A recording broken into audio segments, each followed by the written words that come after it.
I'm Ben Ryman, and this is Behaviour Speak.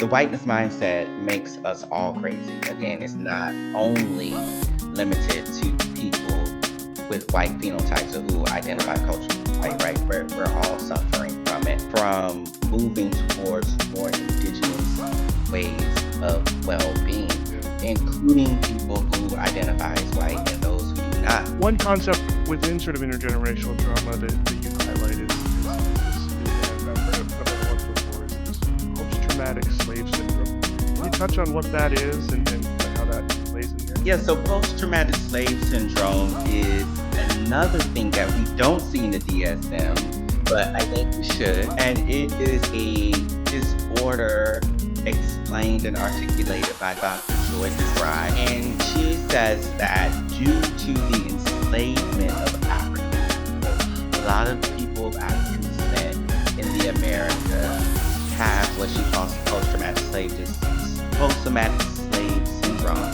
that is defined by three main symptoms. In this episode, we delve into the profound insights of returning guest Dr. Jonathan Mathias Lassiter as he discusses his latest book, How I Know White People Are Crazy and Other Stories. Dr. Lassiter, a trailblazing Black psychologist, shares his journey and the challenges faced by Black professionals in the field of psychology. He explores the concept of the whiteness mindset and its pervasive impact on mental health, while advocating for a return to Indigenous and African-centered approaches to well-being. Through personal anecdotes and scholarly insights, Dr. Lassiter invites listeners to reconsider their understanding of psychology and embrace a more holistic and inclusive perspective. Welcome back to it. Thank you for having me. I'm so excited to be back. Before we get started,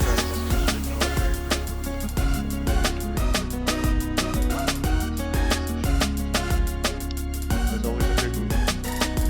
So, Jonathan, today we're great to be back. We're talking about your new book, How I Know White People Are Crazy and Other Stories. It's titled. Why don't we start by telling us what inspired you to write this book? Yeah, so again, thank you for having me. And How I Know White People Are Crazy and Other Stories, Notes from a Frustrated Black Psychologist. It's a long title, but it is definitely a story. It is a series of stories about my journey of becoming part of the less than 1% of psychologists who are Black. And in the United States, I should say, put that in context. And Black people, only 5% of psychologists are Black in the United States. So very small group. And so I wanted to write the book for several reasons. One is to highlight that fact that I just told you. I don't think enough people know just how dire it is in the shortage that we have of mental health providers for communities from the global majority. And the title, How I Know White People Are Crazy, comes from several experiences. One is growing up with my father, who is a Black man born in 1950 Georgia, and him witnessing his father experiencing racism and him experiencing his own racism. And I remember when I was younger, and it happened on more than one occasion. My father would come home. He worked in pest control, and he would come home from working, and he would say, they got me training this white boy. That's what he would say. And then he said, he's new. He doesn't really know anything, but they got me training him. And then, about 3 to 6 months later, they would say, they just promoted the white boy ahead of me, right? And this kid doesn't know anything but what I taught him, but now I got to report to him. He's like, these white people are crazy. And as a kid, that stuck with me because what I didn't recognize at the time was that my father was expressing his hurt and disappointment. And at the time, I just thought he was sort of bitter, right? Because my father was very mean to me growing up and my brother. But as I got older, I started to realize what he meant. And it also the title comes from my experience of being on internship as a graduate student getting my PhD and being failed in the diversity project when I was on internship, and basically having a group of all white cisgender heterosexual people tell me that I, the black same gender loving guy with a chronic illness, does not understand what it's like to be a minority. Wow. And I said to myself, these white people are crazy. And so I wanted to highlight again the very few numbers of people from the global majority in the psychologist field, as well as the experience of those people in the psychologist field, and really draw attention to that so we can all really examine what we think we know about psychology and understand just how narrow it is. Mm-hmm. Yeah. And those are crazy experiences, but normal experiences, I think, for Unfortunately. Black folks growing up today. The title, it's definitely provoking and maybe push some readers away. The title kind of challenges comfort zones, I think. What were you hoping to people would confront when they kind of saw that title? Because that'll be the first thing they see. Exactly. So I did want to provoke people. As a educator, what I know is that learning happens when we're just outside of our comfort zone. Hmm. And so I did want to push people outside of the comfort zone. I wanted to sort of shock them, like, what does that say again? Hmm. How I know white people are crazy? What? And again, it depends on who the reader is, who's seeing it. Because I've had lots of people across different racial and cultural backgrounds say, you so right, white people are crazy. And then I've had some people say, oh, what do you mean by that? And I imagine that there will be some people who get upset by it. But all of it is creating a reaction. And hopefully it's a reaction that will spark curiosity. And so I'm betting on that. I'm betting that regardless of what the reaction is, the emotional reaction is, it will be followed by curiosity. So at least hopefully people will pick up the book and read the back, and then hopefully be interested enough to engage with the ideas inside of the book. Mm-hmm. Now the book comes out in a couple of weeks, but you've obviously had some folks reading it already. Have you noticed different reactions from white readers versus? Not really. And what I mean by that, and again, I think maybe white readers who are really offended, they may be more hesitant to share Fair. what they think about the book, or maybe they don't finish reading it. But the people who have read it, again, across racial, ethnic, cultural backgrounds, they have said to me, oh my gosh, what you share in this book made me feel so much. I was happy for you. I was sad for you. One person said, I wanted to fight those people for you. So what readers have been sharing with me is that it is definitely an emotional journey across the stories that they can really relate to as just plain human beings. People have also told me that the information, the research, there's a lot of research here. There's a lot of history about the field of psychology and mental health. And they say, I never knew this. No one ever taught me this. What you are sharing in this book needs to be taught in every classroom, I've had some people say. So people who actually engage with the ideas in the book beyond the title walk away, one, feeling something, and two, being enlightened. They learn something new. And that's all I really want. Whether you agree with it or not, I want you to feel and I want you to learn. Right on. Mm-hmm. One of the central themes that we see throughout the book is this concept of the whiteness mindset. Yes.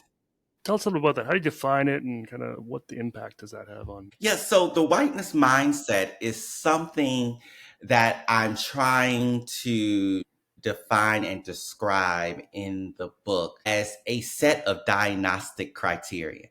So we know that in the Diagnostic and Statistical Manual, or the DSM, that's sort of like the Bible, if you will, of the mental health field. And so one of the things that I've noticed in my work as a licensed clinical psychologist, and even before when I was training and I was seeing a lot of clients, and particularly among my white clients, I noticed that I was seeing something that I didn't really have language for in the DSM. And it was a cultural mental health problem. It wasn't just emotional. Of course, there were emotional components, but it was also this cultural piece. There was one client in particular when I was on internship in Indianapolis, um, who presented with symptoms of insomnia, with aggression, irritability, had a short fuse. And when we started to work together, what I noticed is that a lot of what distressed him was his inability, or what he perceived to be an inability, to live up to the norms of what it meant to be a white male. Now he didn't say it in that way, but when he would describe, he's like, my children are rejecting me. I feel like I can't control them anymore. They don't look up to me. I feel like these poor people, these Black people, these immigrants are taking over my neighborhood, and it really makes me mad, and I find myself having a hard time sleeping at night because I'm thinking about these things, et cetera, et cetera, et cetera. And so he's having insomnia, he's having depressed mood, he's irritable. And in addition to these things, he's also coming in and he is presenting a lot of racial aggression. I almost said microaggression, but I don't think it was micro. Racial aggression towards me as his therapist. And it was subtle, though, in the sense that he would come in and say things like, my family owned slaves. And he would also say things like, have you ever watched The Blind Side? I'm like Sandra Bernhardt. You know how Sandra Bernhardt takes care of the Black kid? Meanwhile, you have to think about the dynamics. I am a Black male therapist in this sort of helper position. And he, as this white older man at the time, is in this position to receive help.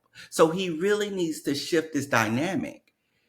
And so I'm thinking to myself at the time, what's going on here? At the time, I don't really have language for what's going on here. But the more I thought about it, I said, I think this has something to do with culture. And I think it has something to do with whiteness. And so from that moment on, I started to think about what is this thing? And I sort of landed on this whiteness mindset. And the whiteness mindset is based on looking at the world and living in the world based on three assumptions. And that is there's not enough to go around, kill or be killed, and us versus them. And so when people live that way, what they end up doing is they end up developing a very individualistic view of the world. Right. Competition is always on their mind, being better than, one-upping, having more than, as well as a focus on the material possessions as the main way in which they prove their worth. Worth is even something that they have to prove. And when people live like that, they are more likely to engage in oppressive behaviors or be silent in the face of oppressive behaviors. They are also likely to have volatile emotions, like my client with the irritability, right? And or cut off their emotions, right? So they see people again suffering, and instead of having what would be a natural human emotion, they sort of cut it off. But that doesn't have anything to do with me, right? And so I saw this in that client, and I started to, and when I looked out at the world and society, when I looked at examples from history, I was like, I think this is a thing. And in the book, I call it the whiteness mindset. And how do you think that the mindset has kind of shaped how we define mental health as a whole? I think the way that we define mental health as a whole is shaped by the whiteness mindset, because the whiteness mindset, what it does is it narrows all of our perspectives. It narrows how we think about who we are in relationship with and what and who is valuable. And so the whiteness mindset has narrowed psychology and mental health in that it has made psychology the study of the human mind and behavior, which is different from what it was at its inception at the beginning of society, right, which we know starts on the African continent. Mm. And in those cultures, psychology was the study of the illumination of the human spirit. It was much more of a holistic Mm. practice. Whereas now it has become largely the way we teach it in Western countries, a Eurocentric affair that is only based on the ideas of people like Sigmund Freud, Carl Jung, Mm. Carl Rogers, and people like that, right? These white European men Mm. who see mental health as something to be controlled, something that is in service to productivity and not about really helping people understand themselves better and connect to Mm. society. Mm. Even the way we practice now, we practice to get people back to producing, back to work, Mm. back to being able to take care of their families instead of a more holistic approach that thinks about helping people slow down, reflect, and be in community with others. Yeah, I mean that makes sense. It really, and from some of the other guests I've had on talking about sort of the history of psychology and kind of how it's really changed. Psychology really seems to have become this sort of shifted to this sort of pathological approach and sort of deficit discourse, and it's all about sort of finding problems and fixing them, and there's no sort of lean in towards strength and connection. Exactly. There is definitely not enough focus on strengths and connection. There's not enough focus on integration of mind, body, and spirit. Mm. There's a focus again on the material, the finite. What can I see in front of me? What can I quantify? Even emotions are about what's the level of intensity. Again, we have all of these surveys trying to put a number to emotions, Mm. and there's not enough space to really approach emotions and well being from an energetic place, from an embodied place. Psychology has really pushed those ways of understanding emotional well being to the margins. And that's partly due to the whiteness mindset. And so, with the whiteness mindset kind of, you know, really being in many ways an unofficial diagnosis, what are kind of some culturally grounded approaches that might challenge those Eurocentric models you've been talking about? Yeah, so we definitely have a long history of indigenous Mm. mental health practice, or I should say health practice, because Mm. again, from an indigenous point of view and an African centered point of view, which I personally do my research from and Mm. practice from, is holistic. It's mind, body, and spirit. Mm. So when we are addressing mental health, we're also addressing physical health. We're also addressing spiritual health all at the same time. But some of those practices are things like living our lives according to the principles of Ma'at. So Ma'at is an Egyptian philosophy that really looks at seven different virtues and the ways in which we live our lives according Mm. to those virtues and the ways in which we allow those virtues to guide our relationships and behaviors. So things like how are we making sure that we are prioritizing balance and harmony and order and reciprocity, propriety, justice, and truth in our relationships. There's also part of indigenous understandings of health is making sure that we have a deep understanding of our collective history and knowledge and heritage. Mm. Again, it's not just about the individual, but there's healing and understanding that we are connected to a community greater than ourselves, Mm. to a planet greater than ourselves, to a universe and cosmos greater than ourselves.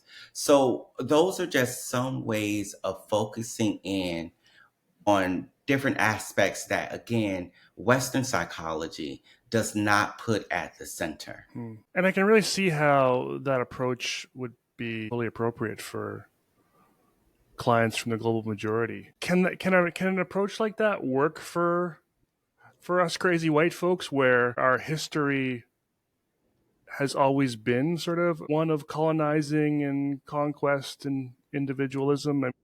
I think if you go really far back, there you can find some examples of a more collectivist approach. But it seems like it could be a pretty uncomfortable conversation for the period of therapy.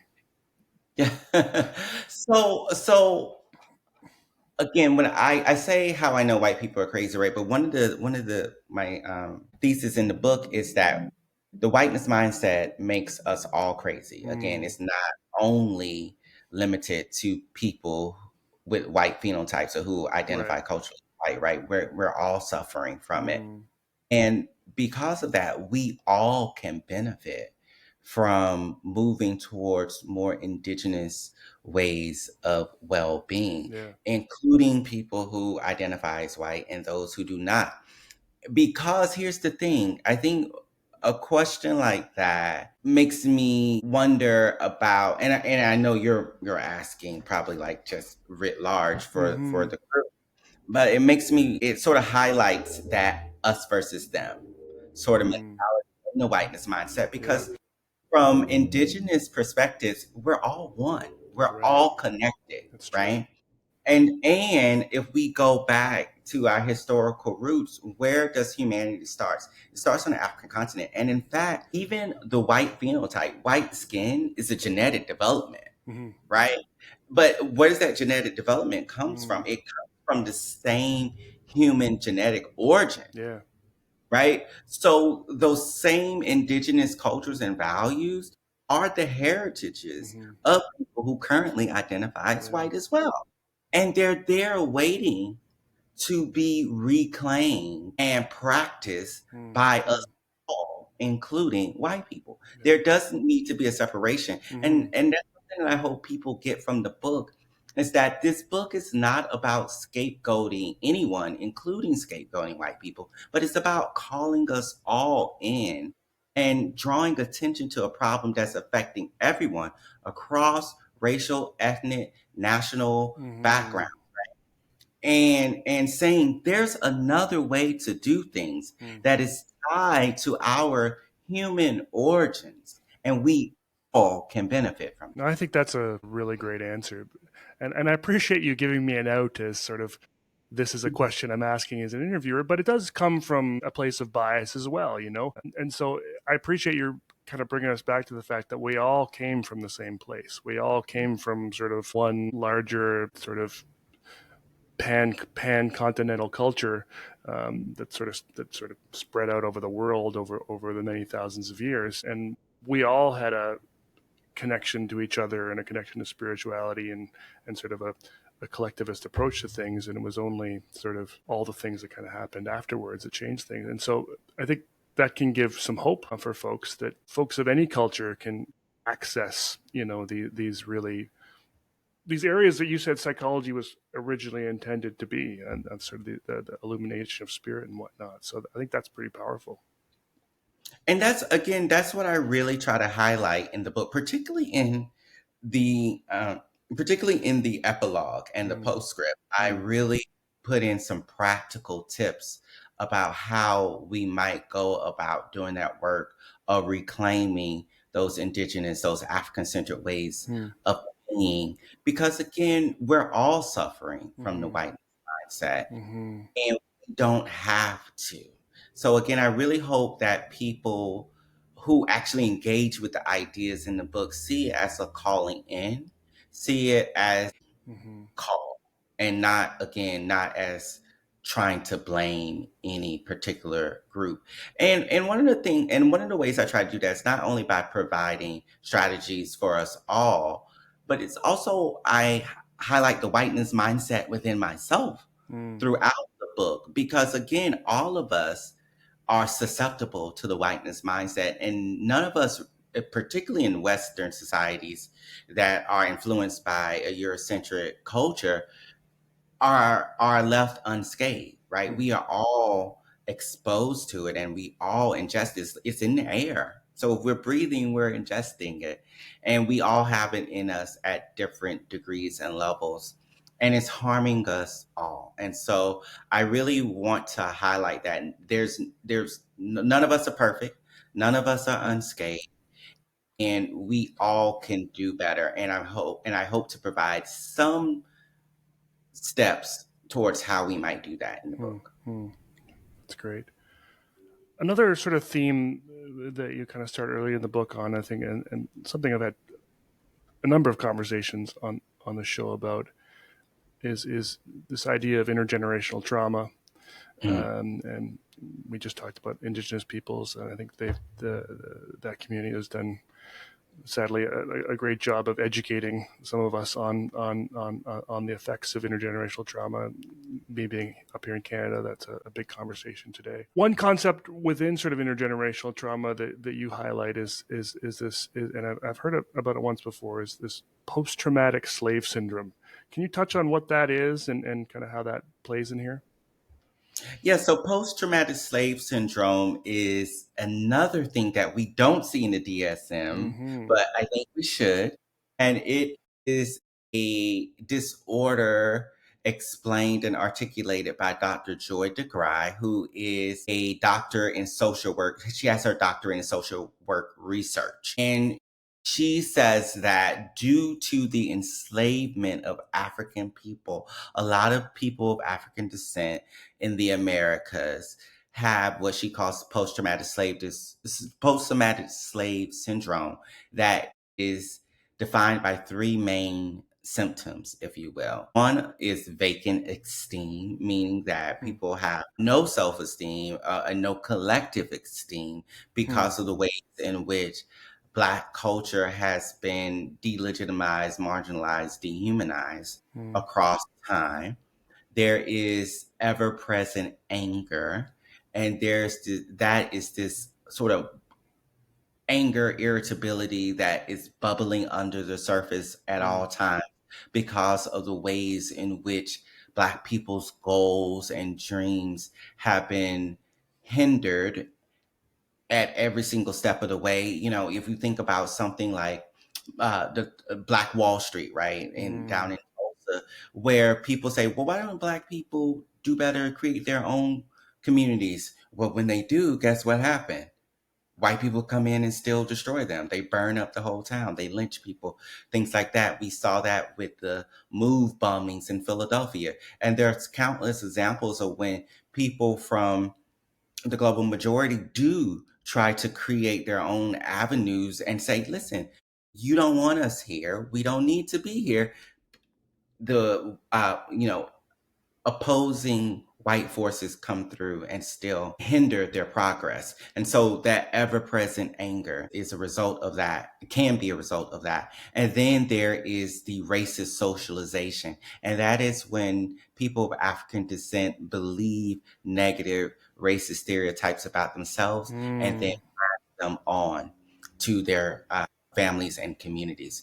And so she says when people have these three symptoms and it influences their mental health, so they become depressed, they become anxious, they suppress their emotions, and it influences their relationships with their families, their communities, etc. They can become nihilistic, they can isolate, etc. Hmm. So it has really poor mental health effects for people of African descent. Hmm. And I definitely saw that in my own father Hmm. and the way in which he raised my brother and I to embody this emotional suppression. Hmm. And in his mind, he thought, if you don't show vulnerability, you don't show weakness, then you can't be hurt and you'll always be able to protect yourself. But what Hmm. was he trying to protect us from? It was from the assault of racism that he Hmm. experienced as a child that I write about in that first chapter. And what is racism but a manifestation of the whiteness mindset that assumes that us versus them, that assumes a kill or be killed type of mentality, that assumes that it's not enough to go around. And this particular group deserves more than the other group. So, considering these symptoms like vacant esteem and ever present anger, how can clinicians recognize and address these symptoms in kind of culturally sensitive ways? Yeah, so first, I think the same way that we should be thinking about and discussing the whiteness mindset in Hmm. psychology classrooms and training programs, we need to be talking about post traumatic slave syndrome in Hmm. psychology training programs as well, which we are not. So it's going to be hard to recognize something if you don't even know it exists. Yeah. So number one is we need to get this in front of people who are receiving mental health training. We need to get this in those classrooms and training programs. So that's number one. Number two, once we do that, then we'll understand what those are and we can start to look at examples of what that might look like among clients. And then the same way that we train to recognize other types of symptoms, we'll be able to recognize those as well. And then what's kind of maybe the danger of misdiagnosing these behaviors through a more of a white clinical lens? So what happens is when we lack that cultural humility, we lack that understanding of the culturally specific ways in which oppression shows up for people from the global majority, but also for, again, white clients, because oppression harms white clients as well. It creates this sense of competition, suspicion, and feeling threatened all the time. In white clients, I see that a lot. But what happens when we don't recognize that is that we can misdiagnose and over pathologize what might actually be healthy behavior, particularly for communities of the global majority. So we know research has bared out that Black people in particular are overdiagnosed with schizophrenia, right? Because, or things like, I think people are watching me when I go in the store, right? I believe someone is following me, you know. And the people, and if you are untrained and you lack cultural humility and you're looking through a whiteness lens, then you say, oh, this person's paranoid. Yep. They're delusional. But actually that's cultural paranoia, and that's actually a very healthy thing. And it has been shown to help people be able to want to understand their environment and be able to navigate it in healthier ways when you understand it from a cultural lens. Furthermore, for white clients, if you don't have that cultural lens and don't understand what you're looking at, again, if you don't understand that you're looking at the whiteness mindset, our white clients may be suffering again from those things like hypervigilance, feelings of threat that we don't recognize, right? We may just diagnose it as anxiety. But again, it is a pathological mindset that is causing distress, because when I look out in the world, I see threat because I believe there's not enough to go around. I believe that if LGBTQ plus history is taught in schools, somehow I am going, my history, my understanding of life as a heterosexual is going to be eliminated. Wondering about sort of this in the context of kind of academics, and wondering how academic institutions have kind of perpetuated the same patterns of trauma you describe in post-traumatic slave syndrome. Definitely. We even look at the pioneers of psychology, which is the field I'm in.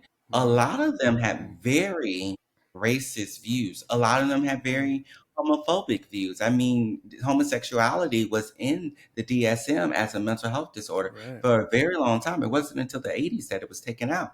And so we know that the whiteness mindset, again, perpetuates a lot of isms: racism, sexism, heterosexism, etc., classism, ableism. And these things definitely play out in academia, in academic research. Again, some of the pioneers in psychology, like G. Stanley Hall and others, perpetuated eugenics, right? They were founders of the eugenics movement that said people who had who people with disabilities, should be eliminated. So there is a long history of academia writ large, but especially in psychology, again, that's what I'm most familiar with, perpetuating harm among people who did not fit that mold of white, heterosexual, able-bodied people. And then kind of what toll would that take on the Black scholar's mental and physical health? So the toll that it would take, one, it really hindered Black scholars' ability to get an education Mm, in mental health in the United States for the longest time. Again, Black people have always been using their indigenous heritages and practices that have been passed down in their communities to promote mental health and well-being in mm, their communities. However, formal education was denied from Black people up until the 90s. We don't mhm, see the first Black person getting their PhD until around 1920. And so we see that, one, education, access to formal education in psychology and mental health is cut off. Two, once Black people do gain access to mental health education, formal mental health education, in their classrooms, they are marginalized and they are made to feel as if their interest in Black communities and other communities from marginalized backgrounds are illegitimate. mm, They're made to feel as if, oh, that's not real psychology. That's mm, not scientifically rigorous.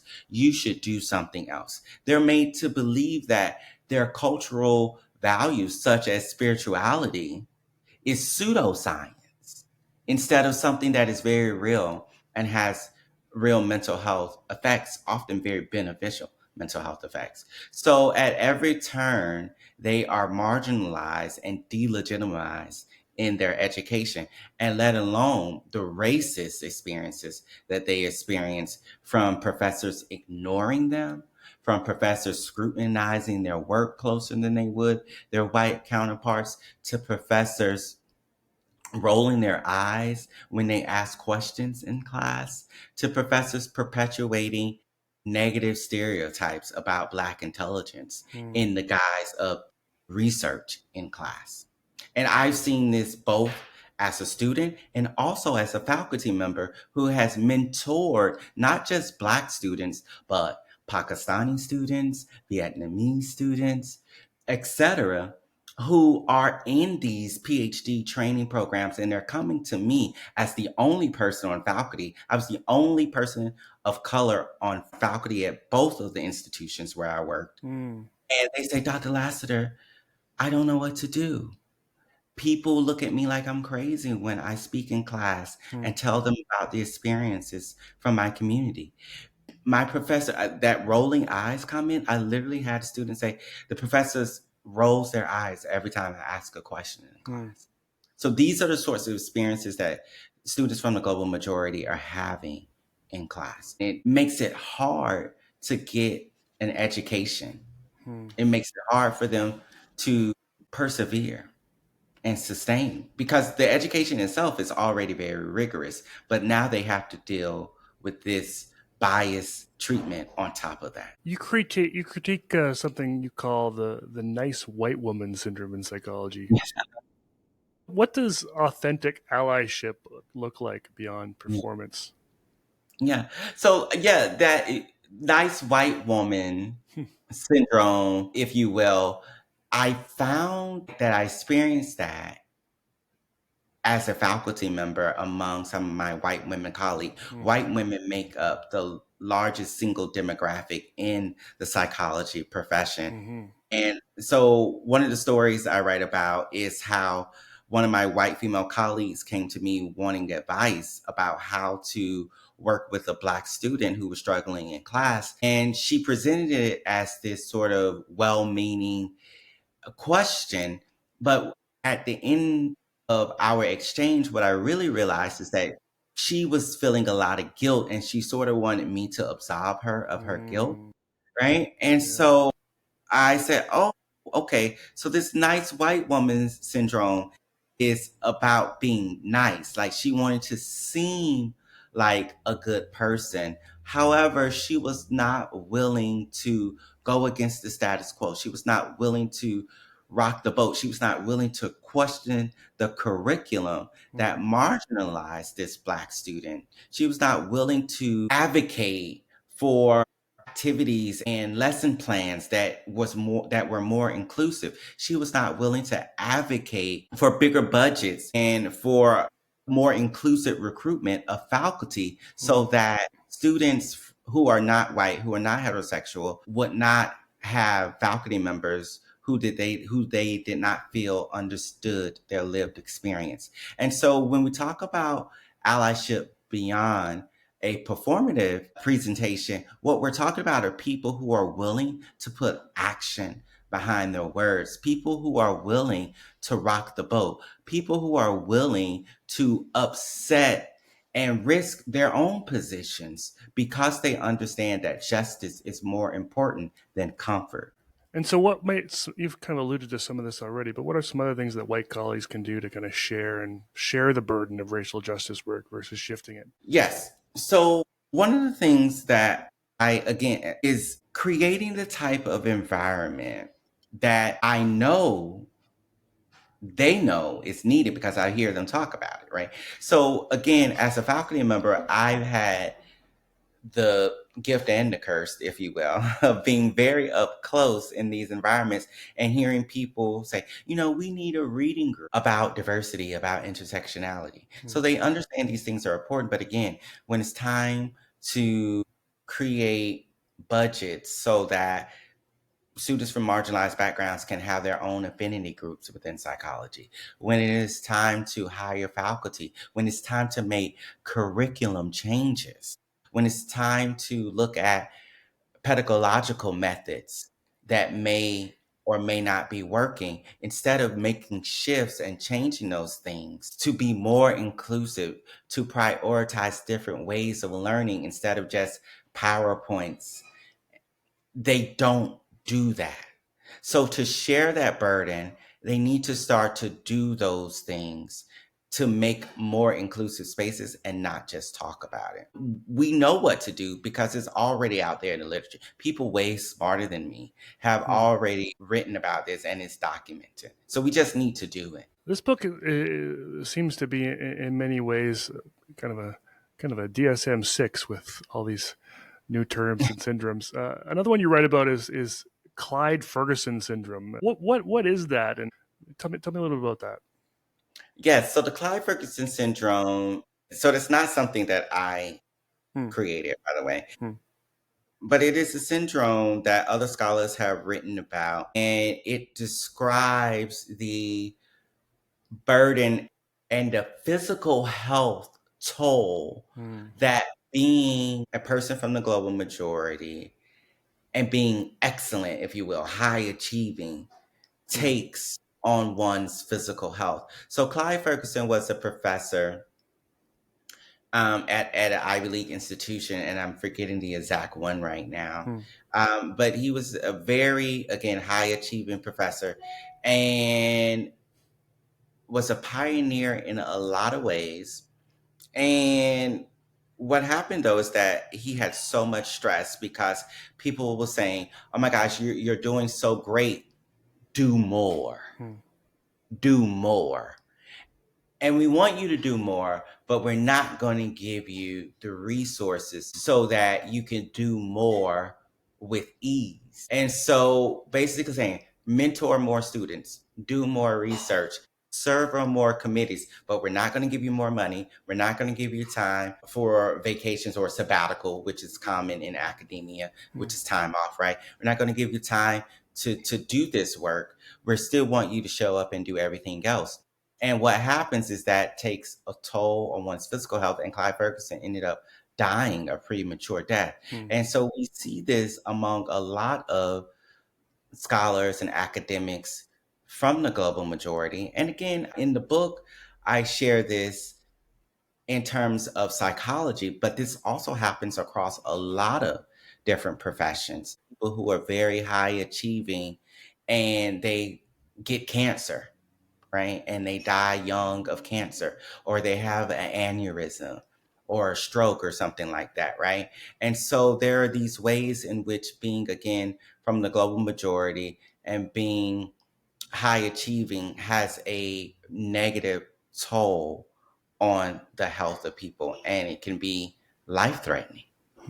I'd like to shift the conversation over to kind of ways of health, healing, and liberation related to all this. Thinking about maybe starting with Clyde Ferguson syndrome even. How can kind of Black professionals protect themselves from this pressure? And then maybe a little bit about kind of healing practices that you've been finding most grounding. Yeah. So one, I think as Black professionals, and again, people from other marginalized backgrounds, how do we not fall into the trap of doing more and sacrificing our health? And I'll be honest, I fell into that trap. Again, another story I share is when I was on internship that I started to experience a lot of stress related health problems. Mm. I was having panic attacks. I was having chest pain. I was convincing myself, like, am I having a heart attack here? Right? I had convinced myself that I had multiple sclerosis because I was having these tremors and these nerve pains and things like that. And as soon as I graduated, guess what happened? All that stuff stopped. So, but what I was trying to do is I was trying to prove my excellence to my Mm. supervisors, right? And so, for Black scholars and scholars from the global majority and other professionals in other fields, what we have to do is that we have to move away from the whiteness mindset that tells us our value is in what we achieve Mm.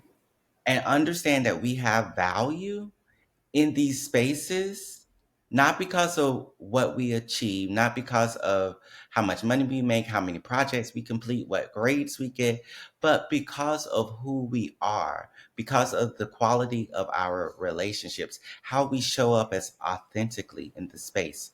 We have value because we exist. And so removing our value from how well we go against these stereotypes that were not created by us in the first place. So that's one way that we can start to get away from those poor physical and mental health effects.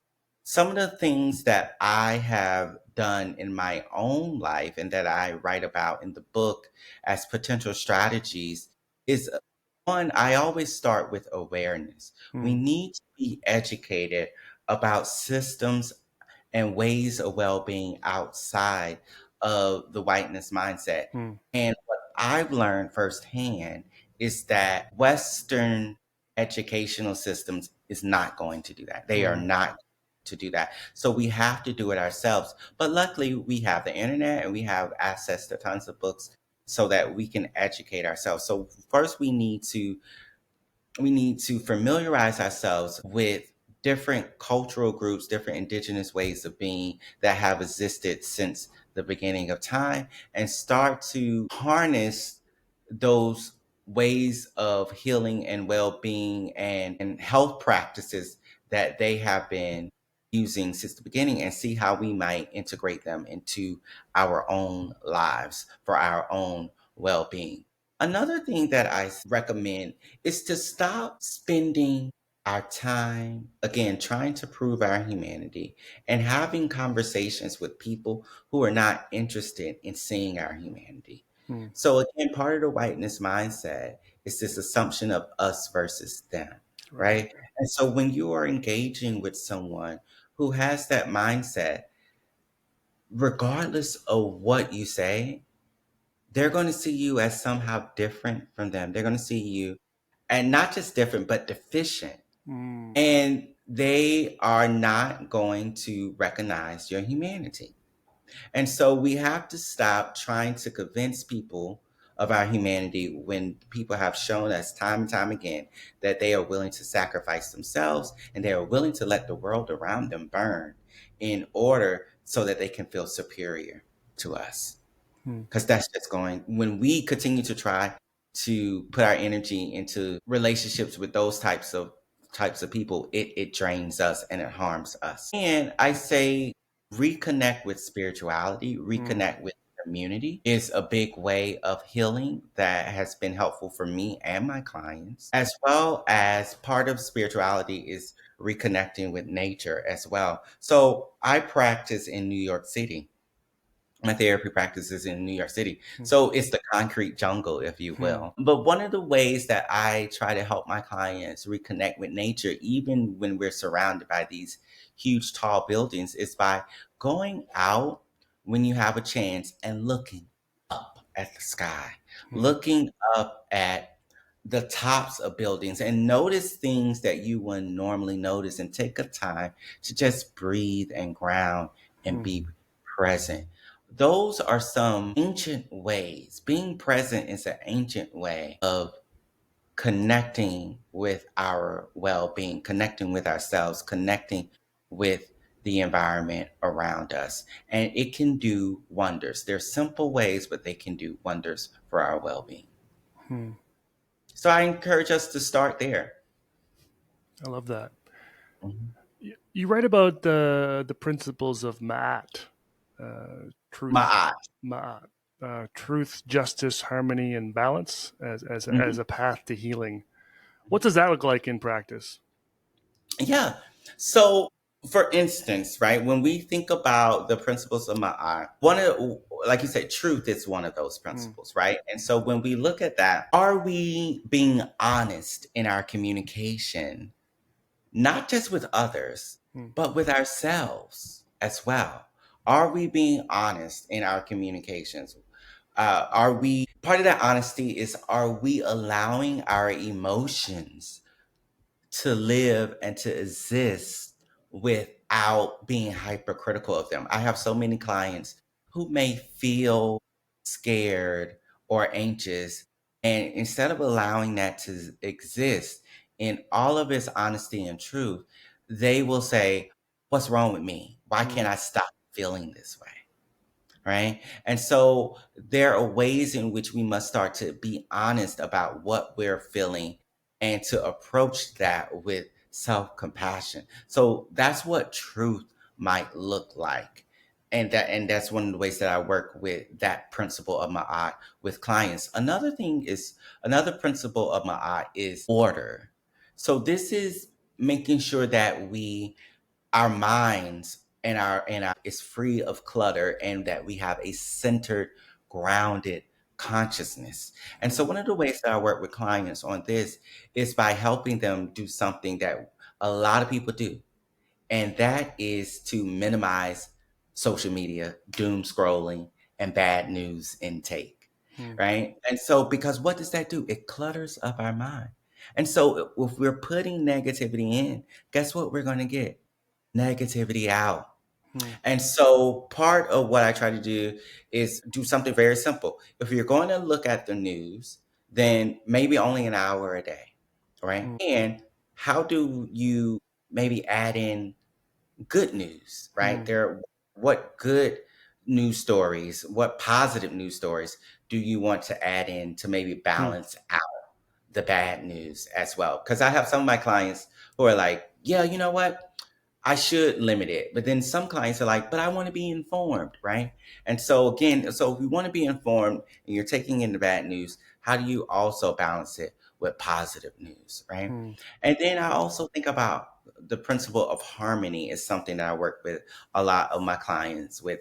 And that is existing in accordance to seasons and in accordance to um, harmony with other people, Hmm. right? And so what that looks like is, how are we engaging in our relationships so that we are working together for the common good? And again, that starts with listening to understand, listening with compassion, as well as treating ourselves with self compassion.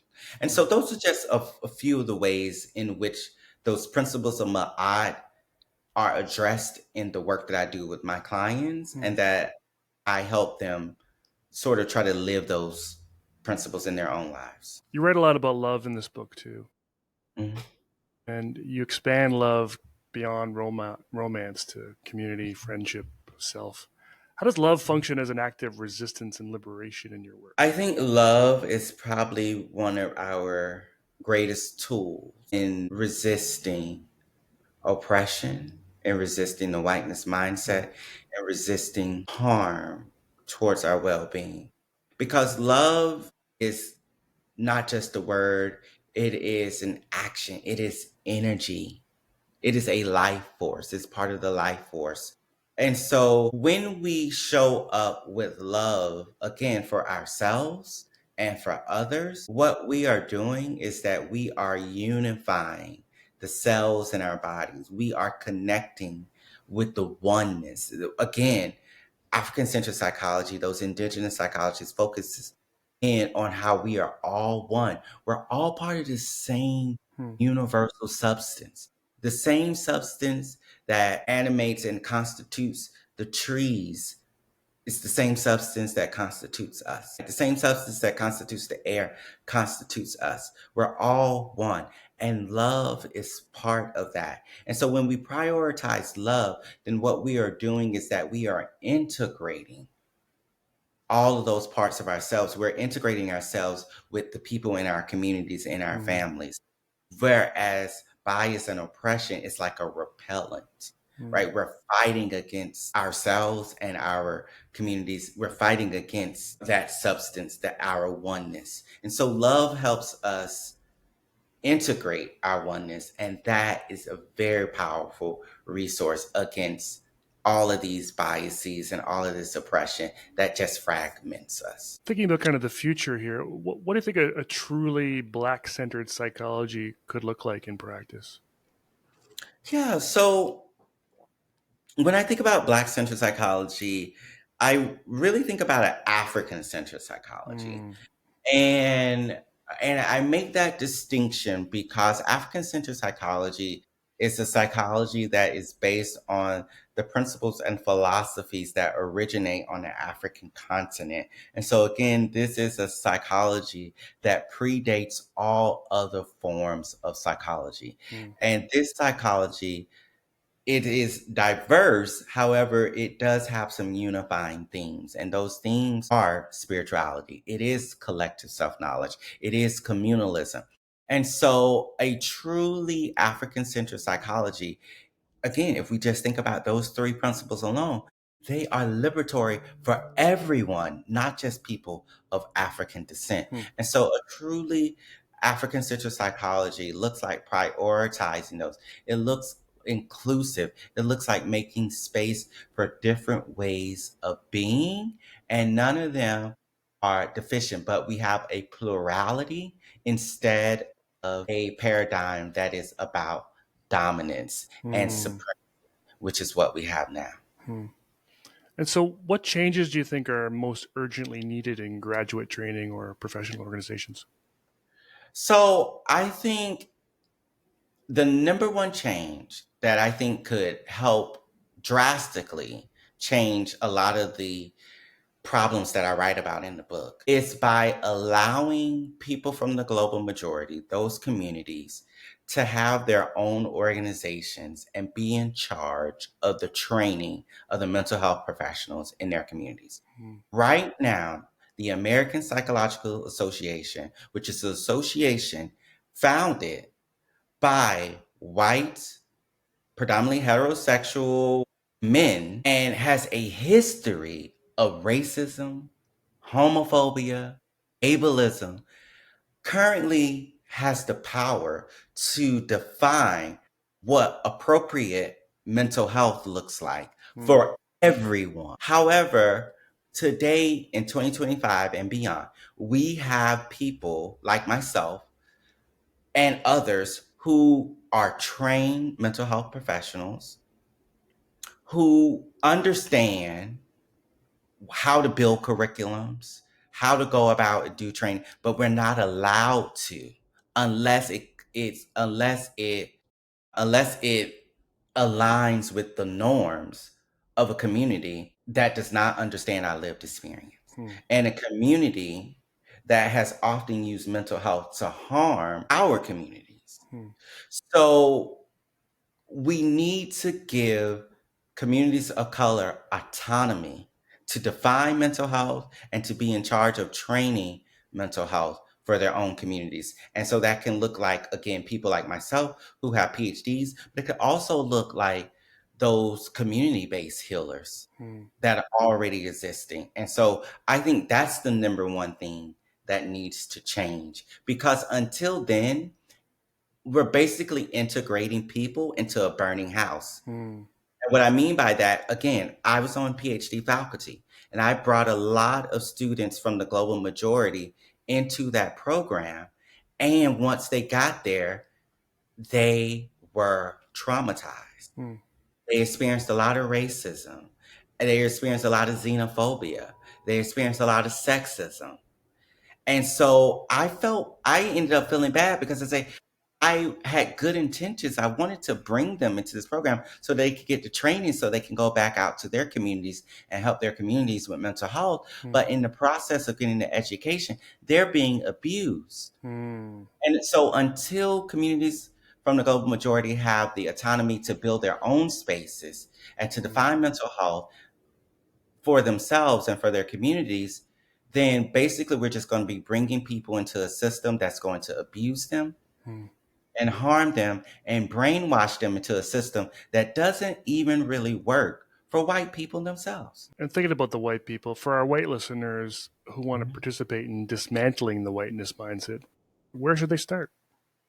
I say they should start with the same places that people from the global majority is starting, Mm. and that is by educating themselves about ways of being, mental health, and well being beyond Eurocentric understanding of psychology and mental health.